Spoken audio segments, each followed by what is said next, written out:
नमस्कार, मैं हूं अंकित गुप्ता। पिछले करीबन 20 दिनों से बिहार में हूं। बिहार के चुनाव की कवरेज कर रहा था और अब जबकि दोनों चरणों का मतदान हो चुका है, एग्जिट पोल आपके सामने आ रहे हैं, तो मुझे लगा कि क्यों ना मैं भी आपके सामने इस वीडियो के माध्यम से अपना एग्जिट पोल, जी हाँ, मेरा जो पिछले 20 दिनों का अनुभव रहा है, उसके आधार पर बताऊं कि मैंने क्या फ़ील किया है।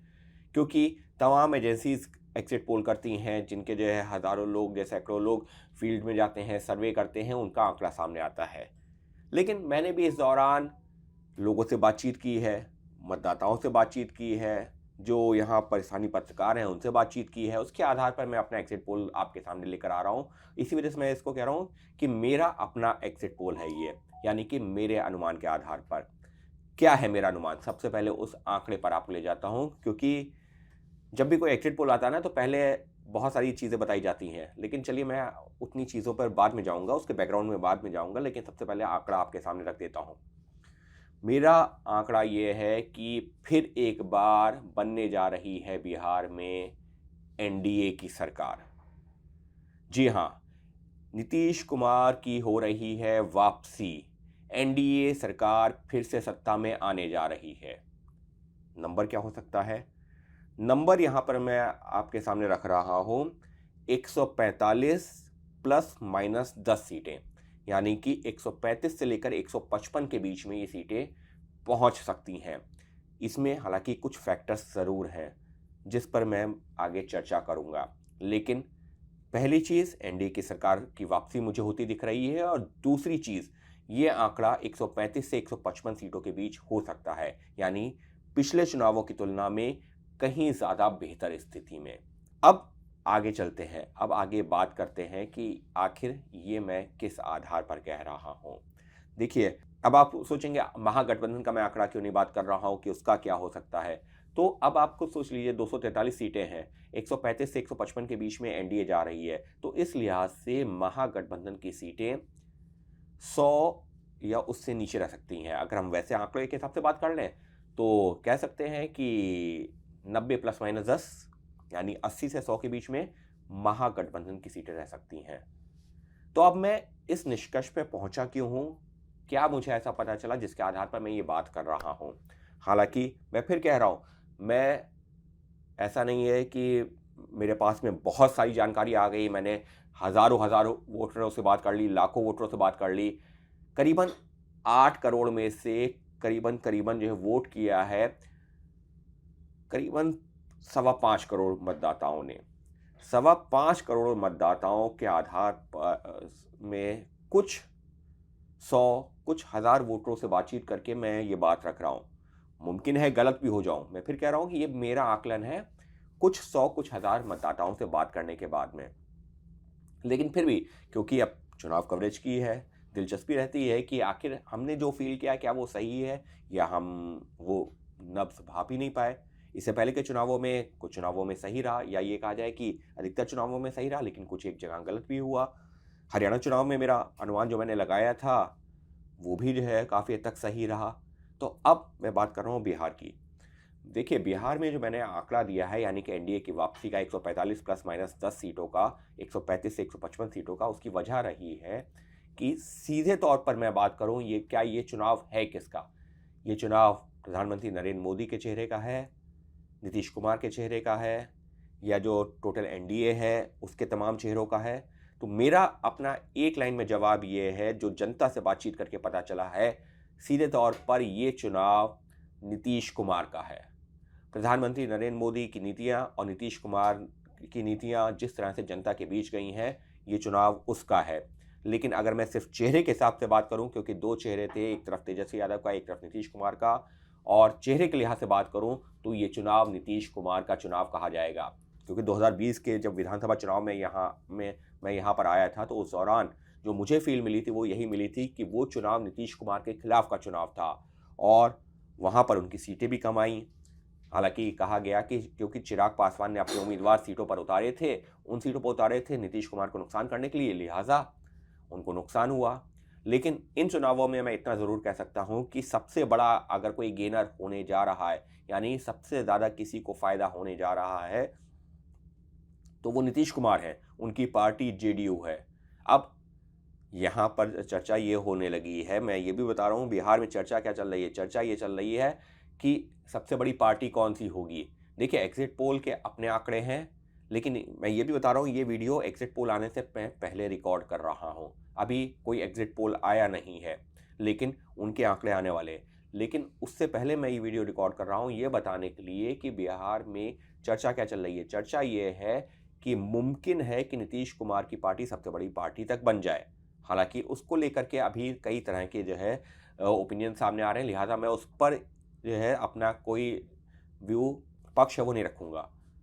लेकिन इतना ज़रूर है, आखिर एनडीए की स्थिति क्या बन सकती है वो आपको आपके सामने ज़रूर रख देता हूँ, क्योंकि 135 से 155 के बीच बीच की बात कर रहा हूँ, तो वहाँ पर आपको बताना ज़रूर चाहूँगा। देखिए, मुझे ये लग रहा है कि बीजेपी 65 प्लस माइनस 5 और उसी तरह से नीतीश कुमार भी 65 प्लस माइनस 5 सीटें हासिल कर सकते हैं। यानी 60 से 70 सीटों के बीच में बीजेपी आ सकती है और 60 से 70 सीटों के बीच में आ सकती है नीतीश कुमार की पार्टी जेडीयू। अब सहयोगियों की बात कर ली जाए, उपेंद्र कुशवाहा और मांझी जिनके खाते में 12 सीटें गई हैं। जानकारी ये मिल रही है, जैसा कि जनता से बातचीत करने के बाद में, मुमकिन है कि 4 से 6 सीटों के बीच में इनकी स्थिति रहे। यानी कि या ऐसा कर लें कि 4 से 6 नहीं, अगर हम एनालाइज करते हैं तो 5 से 7 सीटों के बीच में इनकी स्थिति रह सकती है, यानी कि उपेंद्र कुशवाहा और जीतन राम मांझी मिला करके। और अब बात की जाए चिराग पासवान की, तो फिलहाल अभी तक का जो फीडबैक मिल रहा है उसमें चिराग पासवान को लेकर के बहुत असमंजस की स्थिति नजर आ रही है उनकी पार्टी को लेकर के।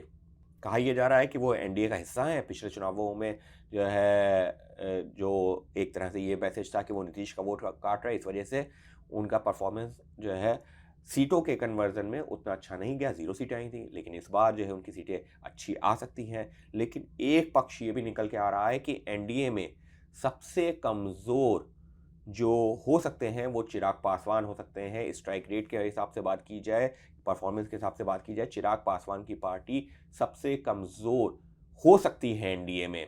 लेकिन ये एक फैक्टर है। दूसरा फैक्टर ये भी है कि अगर नीतीश कुमार का वोट, बीजेपी का वोट चिराग के साथ जुड़ता है तो उनकी पार्टी का परफॉर्मेंस भी अच्छा हो सकता है। अब यहाँ पर इसी वजह से मैंने वो जो आंकड़ा जो है 155 वाला दिया है, वो 135 से 55 का जो डिफरेंस यहाँ पर आ रहा है चिराग पासवान के वोटर्स और परफॉर्मेंस को लेकर के, उनकी पार्टी के परफॉर्मेंस को लेकर के।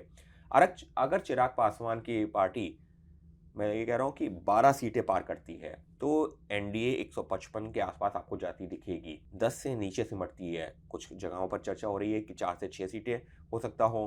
कुछ जगहों पर यह भी चर्चा हो रही है कि नहीं चिराग पासवान भी जो है 15 से 20 सीटें हासिल कर सकते हैं। तो यहाँ पर डिपेंड कर रहा है चिराग पासवान की पार्टी का एलजेपी आर का रोल। हालांकि एनडीए की सरकार बन रही है, इसमें कोई दो राय नहीं है। कई सीटों पर जो है वोट ट्रांसफर हुआ है एक दूसरे को, उसमें कोई दो राय नहीं है।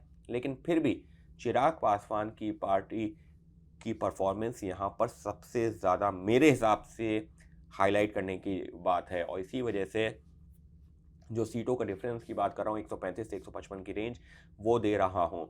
हालांकि चर्चा तो ये भी कही जा रही है, जब जो है एनडीए के मैं नेताओं से बात कर रहा हूँ तो वो तो यहाँ तक दावा कर रहे हैं कि नहीं हमारी तो 160 पार हो जाएंगी। केंद्रीय गृह मंत्री अमित शाह से जब मैंने इंटरव्यू किया था, उन्होंने भी इस बात का दावा किया था और वो लोग पूरी तरह से आश्वस्त नजर आ रहे हैं 160 पार करने का। मेरा यहाँ ये मानना है कि 160 तभी पार होंगी, 160 हो सकता पार हो जाए क्योंकि चुनाव में जो है मुमकिन है, लेकिन क्योंकि ये चुनाव जो एक तरफा एनडीए का होता हुआ दिख रहा है, 160 मुमकिन इस तब होगा जब चिराग पासवान भी इक्वली, उनकी पार्टी भी इक्वली परफॉर्म करेगी।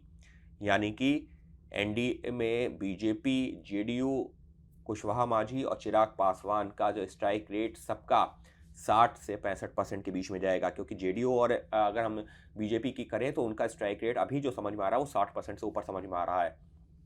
अगर चिराग पासवान का भी स्ट्राइक रेट 60% के आसपास रहा तो मुमकिन है कि एनडीए 160 भी पार कर जाए। लेकिन फिलहाल चर्चाओं में उसकी संभावना कम लग रही है कि 60% का स्ट्राइक रेट चिराग पासवान की पार्टी का होगा। अब बात की जाए वो वजह क्या है।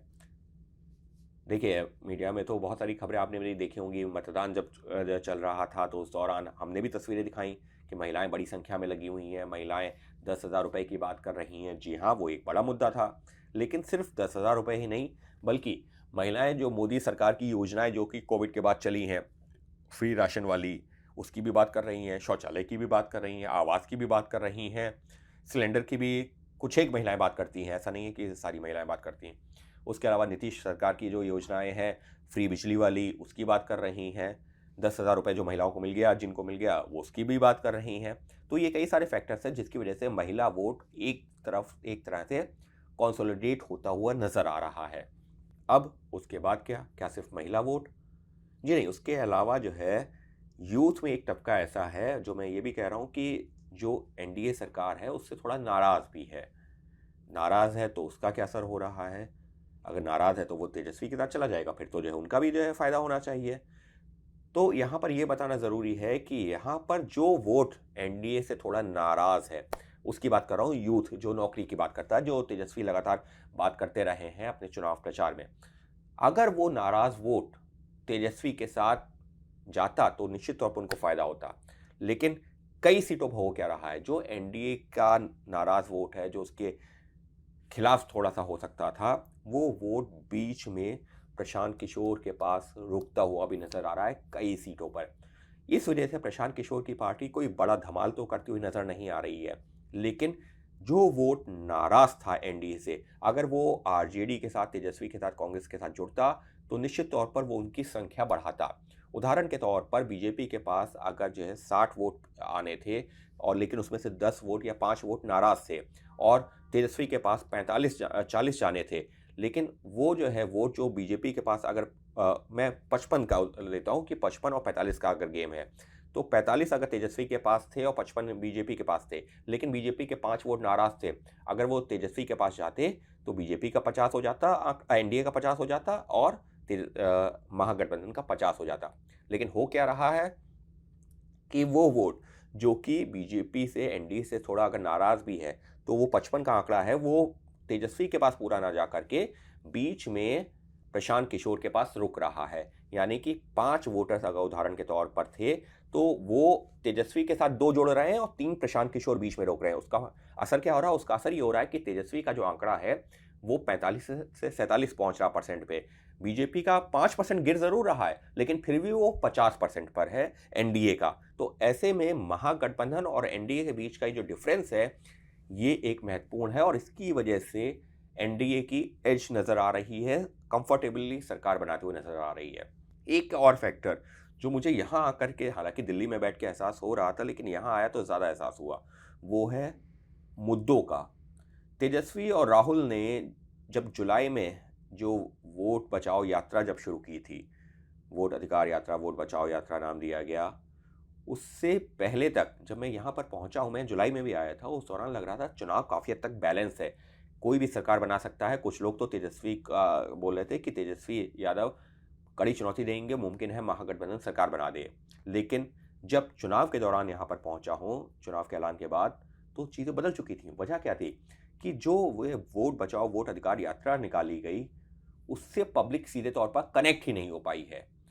यानी कि यहाँ पर स्थानीय पत्रकार हैं, जो मतदाता हैं, जब उनसे बातचीत कर रहे हैं, तो ये पता ही चल रहा है कि 1.5-2 महीना जहाँ पर महागठबंधन को पीक करना चाहिए था उन मुद्दों को लेकर के, जो एक सिटिंग सरकार, 20 साल की सरकार के खिलाफ एंटी इनकम्बेंसी बना सकते हैं। शिक्षा की बात है, बेरोजगारी की बात है, स्कूल की बात है, स्वास्थ्य की बात है, सड़कों की बात है, बिजली की बात है, बाढ़ की बात है। इन मुद्दों को लेकर के जो पब्लिक से कनेक्ट बनाया जा सकता था, वो कांग्रेस और महागठबंधन के नेताओं ने, तेजस्वी यादव ने उस तरह से कनेक्ट ही नहीं बनाया। उन 1.5-2 महीने में तो एसआईआर की बात होती रही, वोट चोरी की बात होती रही, लेकिन जब एसआईआर का रिजल्ट सामने आया तो वोट चोरी उतना बड़ा मुद्दा ही नहीं दिखा। अब 1.5-2 महीना उसमें निकल गया, उसके चलते जो जिन मुद्दों को लेकर के असल में मुद्दे बनाए जाने चाहिए थे जनता से कनेक्ट करने के लिए, जनता को अपने साथ जोड़ने के लिए, वो वक्त निकल गया। और तब तक तो नीतीश सरकार ने कैबिनेट में फैसले ले लेकर के, जो जनता से जुड़े हुए फैसले थे, महिलाओं को पैसा देना, सस्ती बिजली, रोज़गार की बात हो गई, तमाम और चीज़ें, उनका ऐलान कर दिया। यानी कि 2 महीने में, चुनाव के ऐलान से 2 महीने पहले महागठबंधन का चुनाव नीचे जाता गया और एनडीए का चुनाव चढ़ता गया। ये एक बड़ी वजह रही, और इसी वजह से जुलाई तक जो चुनाव बराबरी पर नजर आ रहा था, तेजस्वी यादव का थोड़ा सा एज नजर आ रहा था, वो वहाँ पर पिछड़ते हुए नजर आए हैं महागठबंधन के नेता।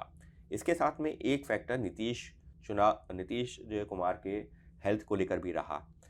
देखिए, पहले ये लग रहा था कि नीतीश कुमार की तबीयत सही नहीं है, वो एक बड़ा चुनावी मुद्दा बनेगा, जनता के बीच में घर कर जाएगा, तो हो सकता है कि जनता उसको कैसे रिएक्ट करे। लेकिन जब यहाँ पर वोटिंग के टाइम पर मैं पहुँचा हूँ चुनाव के ऐलान के बाद, तो पता चला कि वो मुद्दा भी कहीं न कहीं नीतीश कुमार के फ़ायदे के लिए हो गया है। कैसे? वो मुद्दा जो है जनता को लगने लगा कि नीतीश कुमार का ये आखिरी चुनाव है तो क्यों ना उनका सपोर्ट किया जाए। और नीतीश कुमार जो है जिस तरह से जनता के बीच आ रहे हैं, फैसले ले रहे हैं, तो ऐसी भी तबीयत नहीं खराब लग रही जैसा कि बताया जा रहा है। तो उसको लेकर भी जनता नीतीश कुमार को एक जो थोड़ा बहुत एक तबका ऐसा है जहाँ सिंपैथी वोट भी नीतीश कुमार के पक्ष में चला गया, वो भी एक जो वजह है। एक और वजह, पिछले जो चुनावों में मगध शाहबाद का एक ऐसा क्षेत्र था जहां पर बीजेपी और एनडीए 48 में से सिर्फ 14 सीटें जीत पाई थी, और वो सबसे बड़ा नुकसान वहाँ हुआ था। उसकी वजह ये थी कि चिराग पासवान और नीतीश कुमार आमने-सामने थे, और कई सीटों पर नीतीश कुमार और चिराग पासवान मगध शाहबाद क्षेत्र की भी बात और ओवरऑल क्षेत्र की भी बात, उसके चलते करीबन 25 से 27 सीटें शायद ऐसी थी, जिसकी वजह से नीतीश कुमार को चिराग पासवान की वजह से हारनी पड़ी थी। अगर वो जीत गए होते तो शायद नीतीश कुमार की पार्टी 65 से 70 के बीच में होती, जो इस बार अभी चर्चा चल रही है। तो ऐसे में नीतीश कुमार की सीटें तो बढ़ रही हैं, लेकिन मगध शाहबाद क्षेत्र की जो मैं बात कर रहा हूँ, वहाँ पर भी पवन सिंह, उपेंद्र कुशवाहा को साथ में ला करके एक तरह से बीजेपी ने, एनडीए ने अपना गठजोड़ मजबूत किया है। एनडीए के नेताओं का तो ये कहना है कि हमारा अब तक का बिहार के चुनावों के इतिहास में सबसे मजबूत अलायंस है, और इस वजह से उनकी तो अलग-अलग अपेक्षाएं, 2/3 की केंद्रीय गृह मंत्री भी बात करते हैं, कैमरे पे आकर के 160 से ज़्यादा सीटें बोलते हैं। लेकिन ये वो फैक्टर ज़रूर हैं जिसकी वजह से ये लग रहा है कि ये चुनाव में सरकार बनाने की, तो मेरे हिसाब से जितने लोगों से मैंने बातचीत की है, कुछ 100 कुछ हज़ार वोटर हैं, 5 करोड़ से ज़्यादा खैर, लेकिन उन कुछ 100 कुछ हज़ार लोगों से बातचीत करने के बाद इतना ज़रूर साफ हो रहा है कि ये चुनाव, सरकार तो बन ही रही, सरकार तो रिपीट हो ही रही है। अब नंबर है पूरा पूरा जो है, नज़र है आंकड़ों के ऊपर, और वो आंकड़े भी ये बता रहे हैं कि कंफर्टेबल मेजॉरिटी के साथ बनने जा रही है सरकार। वो 135 से 155 के बीच में पहुंचते हैं, या 160 भी पार कर जाते हैं। वो तब होगा जब चिराग की परफॉर्मेंस अच्छी होगी, जो मैंने शुरुआत में दोहराया। तो कुल मिलाकर के नीतीश कुमार एक बार फिर से करने जा रहे हैं सत्ता में वापसी। मुख्यमंत्री भी वही बनने जा रहे हैं। चलिए चलते-चलते ये भी बता देता हूँ कि मुख्यमंत्री भी नीतीश कुमार ही बनने जा रहे हैं, जो तमाम तरह के जो है आरोप-प्रत्यारोप चल रहे थे, बातें चल रही थी कि नीतीश कुमार मुख्यमंत्री बनेंगे या नहीं बनेंगे। चलते-चलते आपको ये भी मैं गारंटी देता हुआ चल रहा हूँ, जितना मुझे जानकारी है, मैं अपने हिसाब से गारंटी दे रहा हूँ, नेताओं के हिसाब से नहीं। जितनी मुझे जानकारी मिली है उसके हिसाब से नीतीश कुमार ही बिहार के अगले मुख्यमंत्री के तौर पर एक बार फिर से लेंगे शपथ, और फिर से लौटेगा नीतीश राज। और वैसे भी यहाँ तो नारे भी चल रहे हैं, होर्डिंग्स लग गए हैं, 25 से 30 मोदी और नीतीश। तो फिलहाल एग्जिट पोल, ये मेरा अपना एग्जिट पोल है और मैं उसको लेकर आया हूँ आपके सामने, और मैं ये जो वीडियो जब रिकॉर्ड कर रहा हूँ उस समय तक कोई एग्जिट पोल नहीं आया है, मतदान खत्म हो ही रहा है। लेकिन ये वीडियो जब तक आप तक आएगा तब तक जो है आपके सामने आंकड़े आ चुके होंगे। तो वो एक बड़ी टीम ने जो है सर्वे किए होंगे, लेकिन ये मेरा ग्राउंड ज़ीरो से अपना सर्वे, अपना एग्जिट पोल आपके लिए। बाकी देखते हैं 14 तारीख को नतीजे सामने आएंगे। आपके कमेंट्स तब भी जो है, आप कई लोग जो है कहते हैं कि वीडियो सेव कर लेंगे। हाँ, बिल्कुल कीजिए, क्योंकि मुझे भी एहसास होता है कि हाँ, मैं कहाँ सही हूँ या कहाँ गलत हूँ। क्या जनता की नब्ज़ टटोल पाया, नहीं टटोल पाया? एक पत्रकार होने के नाते उसमें दिलचस्पी भी रहती है। तो हाँ, अगर आपको लगता है कि मैं गलत साबित हुआ, आप बताइएगा, ज़रूर बताइएगा, और मैं भी एक्सेप्ट करूँगा कि हाँ, मैं सही साबित हुआ या गलत साबित हुआ, उस पर भी जो है वो बात कर लेंगे। हो सकता है कि मैं गलत भी साबित हो जाऊँ, क्योंकि मैंने जो है, फिर कहता हूँ, 5.25 करोड़ वोटरों में से कुछ 100 कुछ हज़ार वोटरों से बात की है, लेकिन उसके आधार पर बिहार का मूड भांपने की है कोशिश।